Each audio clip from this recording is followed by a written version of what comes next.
एक अविस्मरणीय आणि महत्वाचा आनंददायी कार्यक्रम त्या अंदमान या ठिकाणी पूर्णाकृती स्वातंत्र्यवीर सावरकरांचा भव्य पुतळा याचं अनावरण सार्वजनिक जागेवर होणार आहे।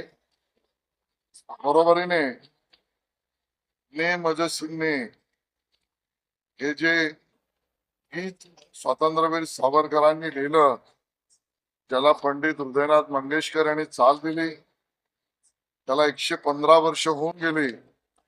या निमित्ताने एक सांस्कृतिक कार्यक्रम, एक स्वातंत्र्यवीर सावरकरांच्या जीवनावरचं कॉफी टेबल बुक, या तिन्ही कार्यक्रमाची सांगता आणि उपयोगिता आणि संयुक्तिक असा पुतळ्याचं अनावरण, ने मजसीने गीताचे 115 वर्ष पूर्ण होणे आणि कॉफी टेबल बुक हे माननीय परमपूज्य सरसंघचालक मोहन भागवतजी यांच्या शुभ हस्ते आणि भारताचे गृहमंत्री अमित शहाजी यांच्या अध्यक्षतेखाली हा कार्यक्रम अंदमान येथे होतोय। त्या कार्यक्रमात सहभागिता आणि सहयोगिता देण्याचं पुण्यकर्म मला करायला मिळालं। असा एक अविस्मरणीय कार्यक्रम त्या ठिकाणी पंडित हृदयनाथ मंगेशकरजी, उषा मंगेशकरजी, मंगेशकर कुटुंब सुद्धा अंदमान त्या ठिकाणी येणार आहे आणि ते गीत ने मजसीने हेही सादर करणार आहे। हा कार्यक्रम सगळ्यांसाठी खुला आहे।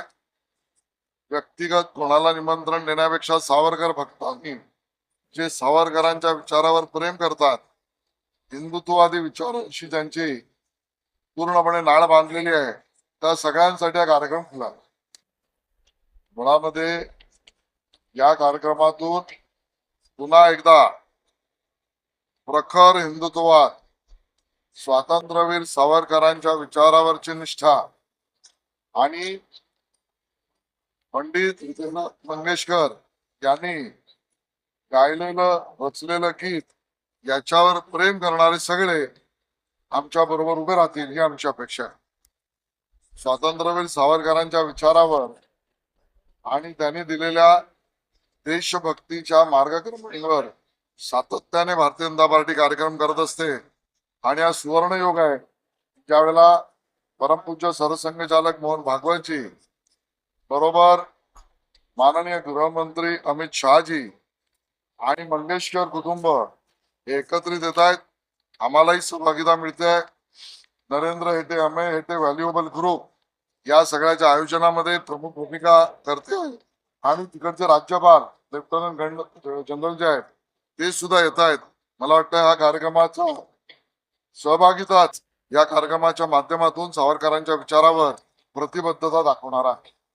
आमचंही ठरलंय, पुन्हा सांगतो आमचंही ठरलंय, महायुतीमध्ये आम्ही निवडणूक लढवणार आहोत।